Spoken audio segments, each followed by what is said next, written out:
안녕하세요, 유튜브 구독자 여러분. 저는 올해 46살인 김성진이라고 합니다. 중소기업에서 물류센터 차장으로 일하고 있습니다. 요즘 유튜브에서 사연 이야기들을 많이 보게 되더라고요. 저도 한번 제 이야기를 들려드리고 싶어서 이렇게 글을 쓰게 되었습니다. 제 이야기는 조금 길어질 것 같은데 끝까지 들어보시면 정말 답답했던 마음이 시원해지실 거예요. 10년 전 이야기부터 시작해 보겠습니다. 그때 저는 36살이었고 아내 유미영과 7살 아들과 함께 평범한 가정을 꾸리고 살았습니다. 아내는 전업주부였는데 말이 많고 감정 기복이 좀 심한 편이었지만 그래도 집안일은 잘 챙기는 편이었어요. 저는 매일 새벽 일찍 나가서 늦게 들어오는 생활을 반복했습니다. 가장으로서 가족을 책임져야 한다는 생각뿐이었거든요. 평소와 다름없던 어느 목요일이었습니다. 야근을 하고 밤 9시쯤 집에 들어갔는데 집안이 이상하게 조용했어요. 평소 같으면 아들이 뛰어나와서 아빠라고 반겨주는데 그날은 현관이 너무 조용했습니다. 신발을 벗고 거실로 들어갔는데 아무도 없었어요. 혹시나 해서 아들 방도 들여다보고 안방도 확인해봤지만 아무도 없었습니다. 처음엔 아내가 아들을 데리고 어디 나갔나 보다 생각했어요. 그런데 시간이 지나도 연락이 없었습니다. 핸드폰으로 전화를 걸어봤는데 꺼져 있었어요. 이상하다 싶어서 집안을 자세히 둘러보니 옷장에 아내 옷들이 많이 없어져 있었습니다. 아들 옷들도 마찬가지였고요. 그제서야 뭔가 심상치 않다는 걸 깨달았습니다. 식탁 위를 보니 작은 메모지 하나가 놓여 있었어요. 아내 글씨로 이렇게 적혀 있었습니다. 행복해지고 싶었어. 나 찾지 마. 그 짧은 글을 보고 있는데 머리가 하얘졌습니다. 이게 무슨 일인가 싶어서 메모를 몇 번이나 다시 읽어봤지만 상황을 받아들이기가 힘들었어요. 그날 밤은 한숨도 못 잤습니다. 혹시나 해서 아내 친구들에게 연락해봤지만 아무도 아내 행방을 모른다고 했어요. 처가에도 전화해봤는데 장모님도 놀라시면서 연락해보겠다고 하셨지만 며칠이 지나도 소식이 없었습니다. 경찰서에도 신고했지만 성인이 스스로 나간 경우에는 별다른 조치를 취하기 어렵다고 하더라고요. 아내가 사라진 지 일주일쯤 지났을 때였습니다. 동네 미용실 사장님이 저를 찾아왔어요. 평소 아내가 자주 가던 미용실이었는데 사장님이 조심스럽게 말씀하시는 거예요. 아내가 미용실에 자주 오던 남자와 가까워진 것 같다고, 최근에 둘이 함께 있는 모습을 여러 번 봤다고 말입니다. 그 남자는 박진우라는 사람으로 체형관리 관련 사업을 한다고 하더라고요. 그 순간 모든 퍼즐이 맞춰지는 느낌이었습니다. 아내가 최근 몇 달 동안 미용실에 자주 간다고 했던 것, 핸드폰을 예전보다 조심스럽게 다뤘던 것, 제가 늦게 들어오면 이미 잠들어 있던 것들이 모두 설명되었어요. 분노보다는 허탈함이 먼저 밀려왔습니다. 10년 넘게 함께 산 아내가, 그것도 아들까지 데리고 다른 남자와 떠났다는 사실을 받아들이기가 쉽지 않았거든요. 그 후로 저는 미친 듯이 아내와 그 남자의 행방을 찾아다녔습니다. 사립탐정까지 고용해서 수소문했지만 둘은 마치 증발해버린 것처럼 어디에도 흔적을 남기지 않았어요. 박진우라는 그 남자에 대해서도 알아봤는데 원래 여러 군데서 체형관리센터를 운영하다가 갑자기 모든 걸 정리하고 사라진 것 같더라고요.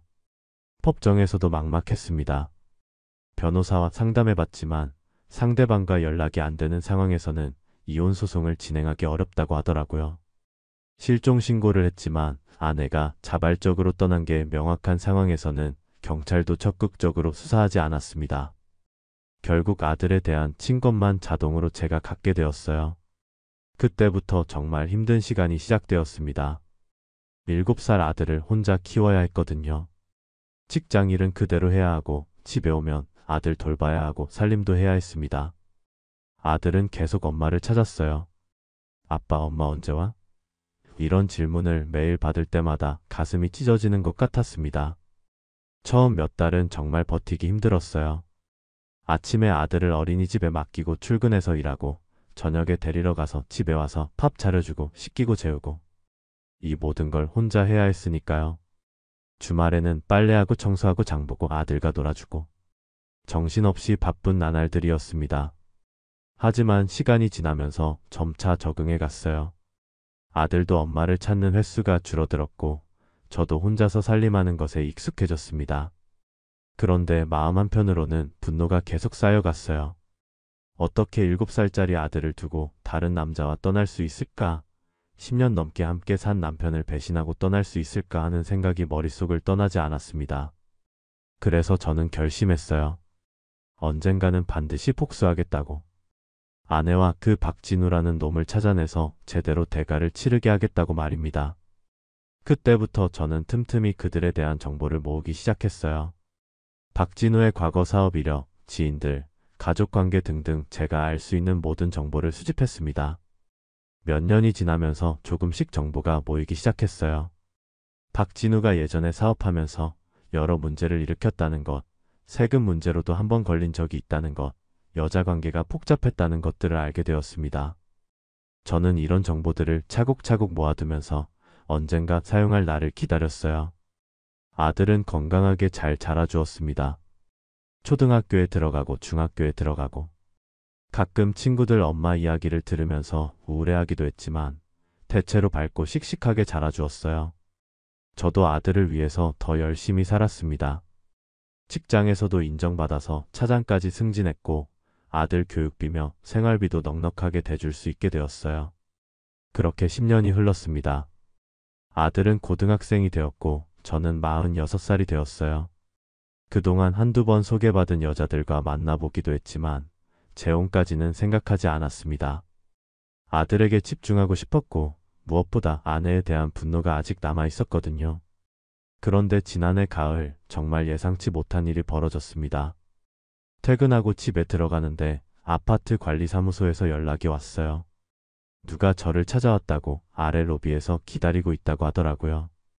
이상하다 싶어서 내려가 봤는데 거기 앉아있는 사람을 보고 깜짝 놀랐습니다.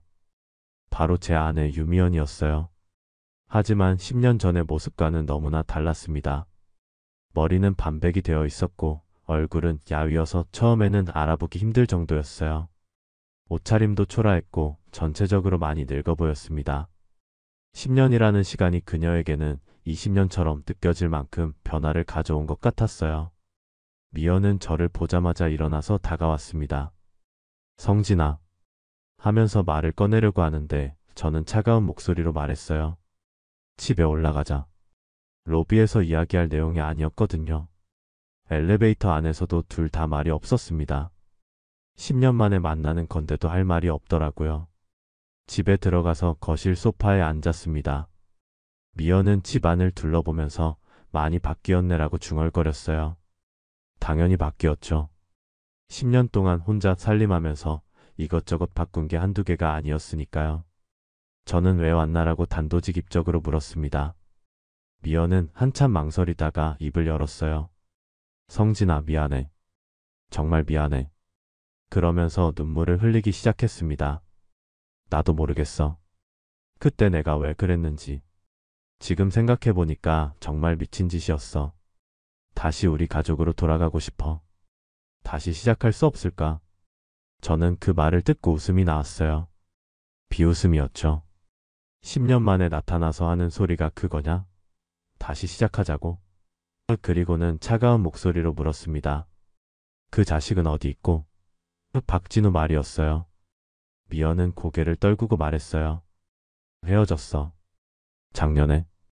더 이상 함께 있을 수 없었어. 그러면서 온갖 변명을 늘어놓기 시작했습니다. 박진우가 사업 실패하면서 성격이 변했다고, 술을 마시고 폭력을 휘둘렀다고, 다른 여자들과도 바람을 피웠다고 말이에요. 저는 그 이야기를 들으면서 한심하다는 생각밖에 안 들었어요. 그래서 이제 갈 곳이 없으니까 다시 나한테 돌아오겠다는 거냐? 미연은 대답하지 못했습니다. 사실이었거든요. 박진우와 헤어지고 나서 갈 곳이 없어서 저를 찾아온 거였어요. 우리 아들은 알고 있나? 제가 물었습니다. 미연은 고개를 저었어요. 아직 못 봤어. 너한테 먼저 이야기하고 싶었어. 저는 한숨을 쉬었습니다. 아들이 이 사실을 알면 어떤 반응을 보일지 벌써부터 걱정되었거든요. 그때 마침 아들이 학원에서 돌아왔어요. 현관문이 열리는 소리에 미연이 깜짝 놀라면서 일어났습니다. 아빠 왔어요. 하는 아들 목소리가 들렸어요. 저는 미연에게 잠깐 안방에 있어라고 했습니다.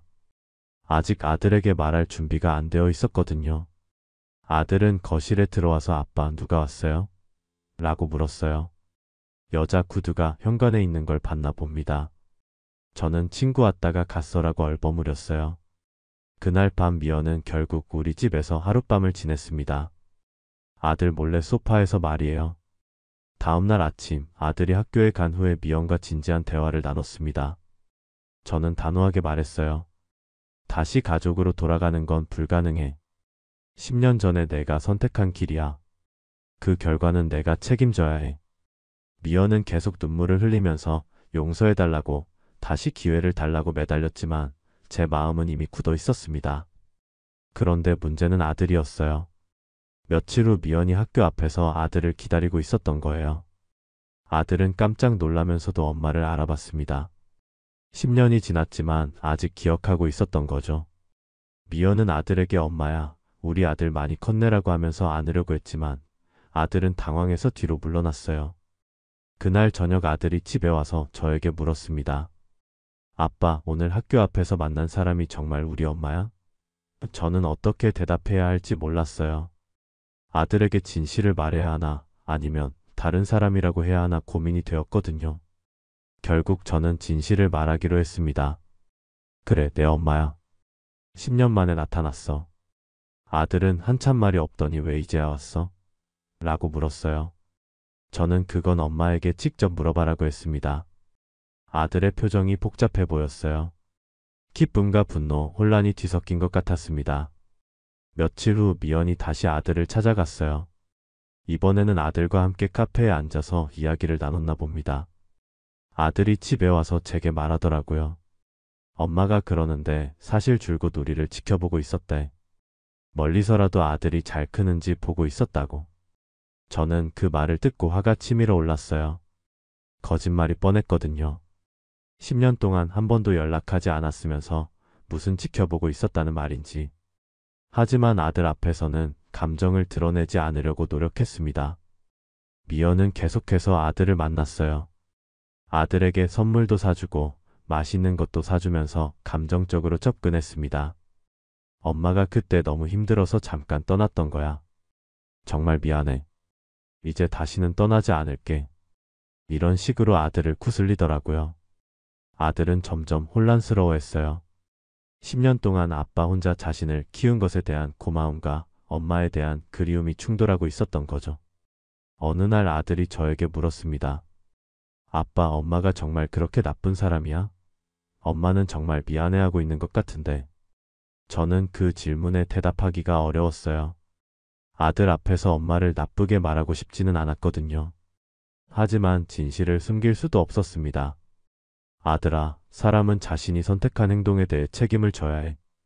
엄마가 선택한 것들, 그 결과는 엄마가 감당해야 하는 거야. 미연은 저에게도 계속 연락했어요. 문자 메시지도 보내고 전화도 걸고 심지어 회사 앞에서 기다리기도 했습니다.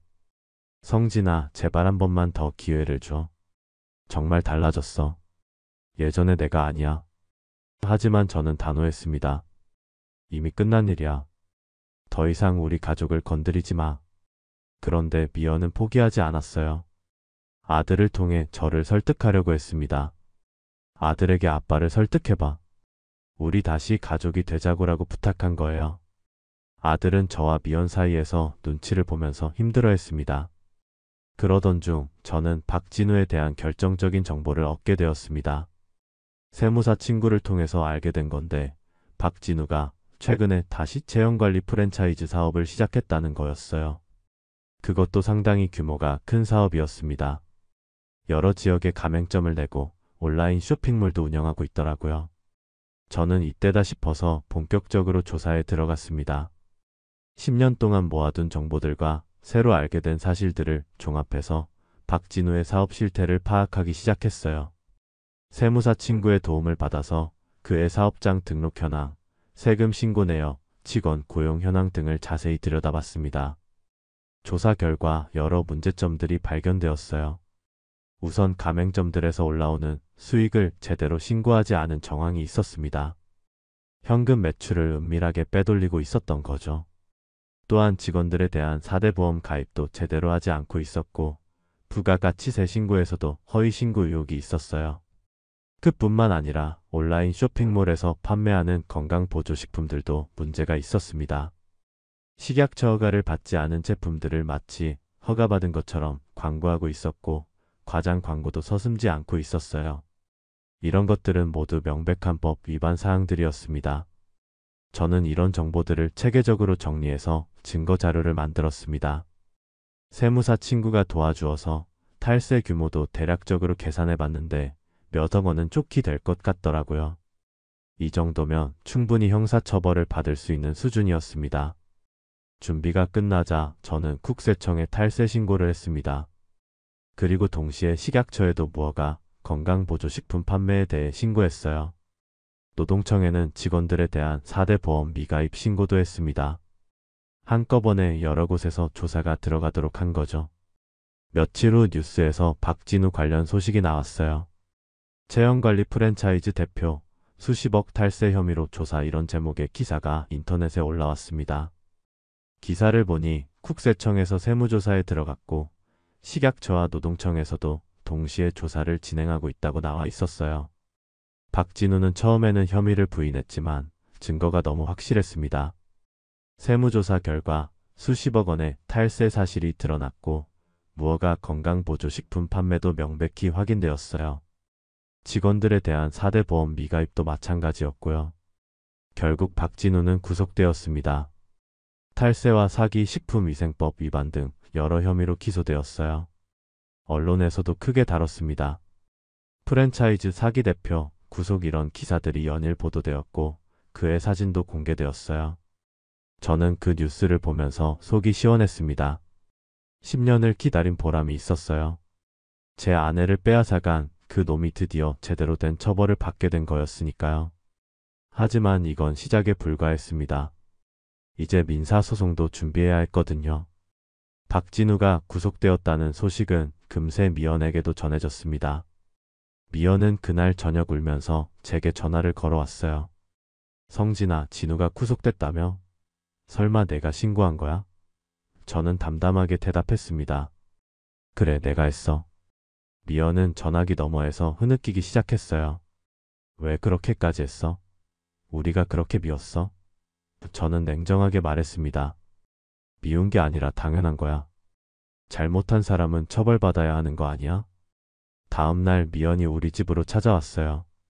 얼굴이 완전히 망가져 있었습니다. 하룻밤 사이에 더 늙어 보였어요. 현관문을 열자마자 제 앞에 무릎을 꿇더라고요. 성진아, 제발. 진우를 살려줘. 내가 잘못했어. 모든 게 내 잘못이야. 저는 그런 미연을 보면서 어떤 감정도 느끼지 못했어요. 동정심도 연민도 없었습니다. 이제 와서 무릎 꿇는다고 달라질 게 있나? 10년 전에 내가 선택한 길이야. 그 결과는 감당해야지. 미연은 계속 울면서 매달렸지만 저는 문을 닫아버렸습니다. 며칠 후 미연이 다시 찾아왔을 때는 더욱 절망적인 모습이었어요. 성진아, 나도 연대 책임으로 재산 압류당했어. 갈 곳이 없어. 제발 도와줘. 알고 보니 박진우가 사업하면서 미연 명의로도 여러 계약을 했나 봅니다. 그래서 미연도 함께 민사 책임을 지게 된 거였어요. 저는 그 말을 듣고 오히려 기분이 좋아졌습니다. 제가 계획했던 것보다 더 완벽한 복수가 이루어지고 있었거든요. 그래. 그럼 이제 정말 갈 곳이 없겠네. 그때 우리 아들이랑 나 버리고 떠날 때 생각해봤어야지. 미연은 온갖 말로 저를 설득하려 했어요. 내가 그때 왜 그랬는지 나도 몰라. 정말 미친 짓이었어. 지금은 정말 후회하고 있어. 제발 한 번만 용서해줘. 하지만 저는 단호했습니다. 용서? 10년 전에 용서할 기회는 있었어. 그때 내가 선택한 거야. 그런데 미연은 포기하지 않고 아들을 이용하려 했어요. 아들에게 가서 아빠가 엄마를 도와주지 않으면 엄마는 길에서 죽을 수도 있어라고 말한 거예요. 아들은 그 말을 듣고 저에게 와서 아빠, 엄마가 정말 불쌍해 보여. 조금만 도와주면 안 될까? 라고 부탁했습니다. 저는 아들에게 진실을 말해줄 때가 왔다고 생각했어요. 아들아, 이제 내가 알아야 할 것들이 있어. 엄마가 왜 우리를 떠났는지, 지금까지 어떻게 살았는지 말이야. 그리고는 10년 전부터 지금까지의 모든 진실을 아들에게 털어놓았습니다. 아들은 충격을 받은 것 같았어요. 엄마가 다른 남자와 바람이 나서 자신까지 버리고 떠났다는 사실, 그 남자가 범죄자였다는 사실, 지금까지 아빠 혼자 자신을 키워왔다는 사실들을 알게 된 거죠. 한참을 말없이 있더니 아빠 정말 미안해. 나는 아빠 편이야 라고 말했습니다. 미연은 아들마저 등을 돌리자 완전히 절망했나 봅니다. 마지막으로 저에게 와서 그럼 이제 정말 끝인 거야? 정말 아무 기회도 없는 거야? 라고 물었어요. 저는 냉정하게 대답했습니다. 끝이야. 10년 전에 이미 끝났어. 이제 와서 후회해봐야 소용없어. 그날 이후로 미연은 더 이상 우리를 찾아오지 않았어요. 나중에 들은 이야기로는 고시원에 들어가서 살고 있다고 하더라고요. 그것도 보증금도 못 내고 월세로 겨우 버티고 있다고 했습니다. 박진우와 함께 누렸던 호화로운 생활은 모두 끝난 거였어요. 박진우는 1심에서 징역 3년을 선고받았습니다. 탈세 규모가 워낙 커서 실형을 피할 수 없었어요. 게다가 여러 피해자들이 생겨서 민사소송도 줄줄이 걸린 상태였습니다. 제가 제기한 소송도 그 중 하나였고요. 박진우에 대한 민사소송 준비는 이미 오래전부터 해두었습니다. 불륜으로 인한 정신적 피해, 가정파괴, 양육비 손실 등을 근거로 손해배상 청구를 한 거였어요. 변호사와 상의해서 위자료 8천만 원을 청구했습니다. 적지 않은 금액이었지만 10년간의 고통을 생각하면 오히려 적다고 생각했어요. 소송 과정에서 박진우 측에서는 합의를 제안해왔습니다. 형사사건으로도 충분히 처벌받고 있으니 민사는 적당한 선에서 합의하자는 내용이었어요. 하지만 저는 단호하게 거절했습니다. 합의할 생각이 전혀 없었거든요. 끝까지 가서 정식 판결을 받고 싶었어요. 재판 과정에서 박진우는 변명을 늘어놓았습니다. 미연 씨가 먼저 유혹했다. 가정이 이미 파탄난 상태였다. 이런 식으로 책임을 회피하려 했어요. 하지만 증거는 명확했습니다. 미용실 사장님을 비롯해서 여러 목격자들이 증언해 주었고 둘이 함께 있었던 증거들도 충분했습니다. 미연도 법정에 증인으로 나왔어요. 초라한 모습으로 나와서 모든 게 제 잘못입니다 라고 증언했습니다. 자신이 박진우를 먼저 유혹했다고 성진 씨 가정을 파괴한 건 자신이라고 말했어요. 그 모습을 보니 조금은 불쌍하다는 생각도 들었지만 이미 너무 늦었습니다. 1심 판결에서 법원은 제 손을 들어주었습니다. 위자료 8천만 원 지급 판결이 나온 거예요. 판사는 피고는 원고의 배우자와 불륜관계를 맺어 원고의 가정을 파괴하고 정신적 고통을 가했다면서 특히 미성년 자녀까지 있는 상황에서 이런 행위는 매우 악질적이라고 판시했습니다. 박진우 측에서 항소했지만 2심에서도 결과는 마찬가지였어요. 오히려 반성하지 않고 책임을 회피하려는 태도라며 더 엄한 판단을 받았습니다. 결국 위자료 8천만 원 지급 판결이 확정되었어요. 문제는 박진우가 이미 구속되어 있고 재산도 모두 압류된 상태라는 것이었습니다. 하지만 법원에서는 미연에게도 연대 책임을 인정했어요. 불륜은 두 사람이 함께 저지른 일이니까 함께 책임을 져야 한다는 거였죠. 미연의 재산도 모두 압류되었습니다. 박진우와 함께 살면서 모아둔 돈, 그녀 명의로 되어 있던 부동산, 심지어 자동차까지 모두 압류당했어요. 8천만 원을 갚기 위해서였습니다. 미연은 하루아침에 모든 걸 잃게 된 거였어요. 그 과정에서 미연이 마지막으로 저에게 연락했습니다. 성진아, 정말 이렇게까지 해야 해? 나는 이제 정말 갈 곳이 없어. 하지만 저는 차갑게 말했어요. 10년 전에 우리 아들도 갈 곳이 없었어. 엄마 없이 살아야 했잖아. 미연은 결국 모든 재산을 잃고 고시원으로 들어갔습니다. 그것도 보증금 없는 월세 고시원이었어요. 나이 46에 가진 게 아무것도 없게 된 거였죠. 박진우와 함께 누렸던 10년의 화려한 생활은 모두 물거품이 되었습니다. 박진우도 감옥에서 나와도 할 수 있는 일이 별로 없을 것 같았어요. 전과자가 된 데다가 언론에까지 크게 보도되어서 어디서도 사업하기 어려울 테니까요. 위자료 8천만 원도 갚아야 하고 다른 피해자들에 대한 배상도 해야 하는 상황이었습니다. 저는 그 모든 과정을 지켜보면서 정말 속이 시원했어요. 10년을 참고 기다린 보람이 있었습니다. 제 가정을 파괴하고 아들에게서 엄마를 빼앗아간 그들이 제대로 된 대가를 치르게 된 거였으니까요. 모든 일이 정리된 후 저는 아들과 진지한 대화를 나눴습니다. 고등학교 3학년이 된 아들은 이제 제법 어른스러워져 있었어요. 아들아, 이번 일들을 보면서 어떤 생각이 들었어? 제가 물었습니다. 아들은 한참 생각하더니 말했어요. 아빠, 정말 고생 많았어. 나 혼자 키우느라 얼마나 힘들었을까? 그리고 엄마는 정말 용서할 수 없는 일을 했구나. 아들의 목소리에는 분노와 실망이 섞여 있었습니다. 저는 아들에게 말했어요. 아들아, 사람은 자신이 선택한 행동에 대해 책임을 져야 해. 엄마가 우리를 버리고 떠났지만 너는 절대 그런 사람이 되면 안 돼. 가족은 무엇보다 소중한 거야.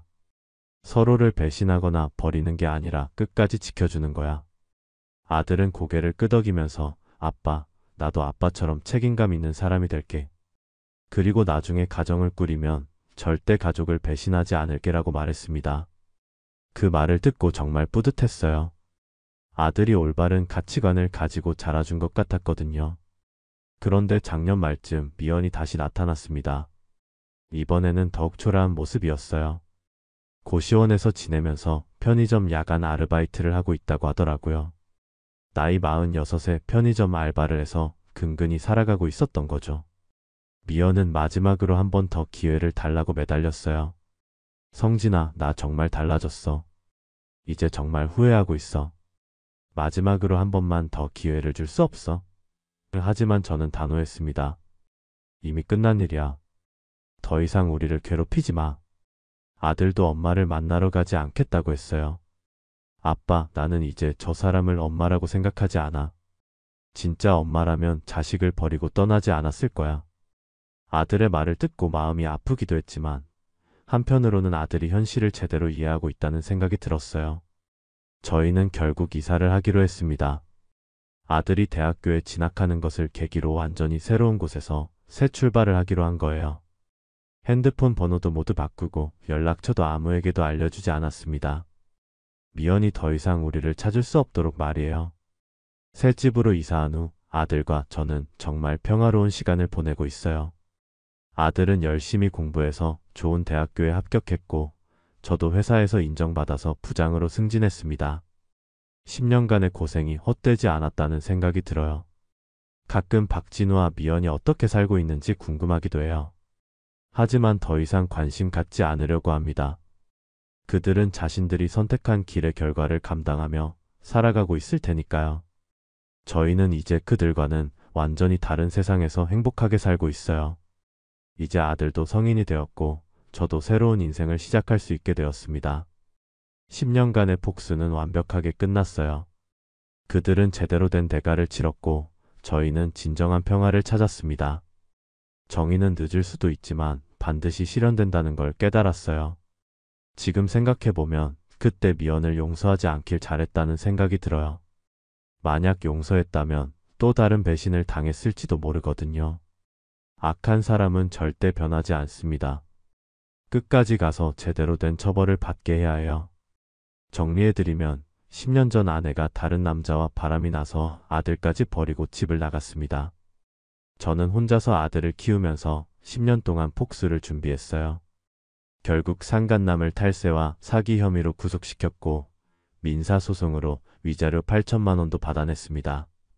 아내는 모든 재산을 잃고 고시원에서 편의점 알바를 하며 살고 있고 저와 아들은 완전히 새로운 곳에서 행복하게 살고 있습니다. 여러분들이라면 이런 상황에서 어떻게 하셨을까요? 아내를 용서하고 다시 받아들이셨을까요? 아니면 저처럼 끝까지 복수하셨을까요? 댓글로 여러분의 생각을 들려주세요.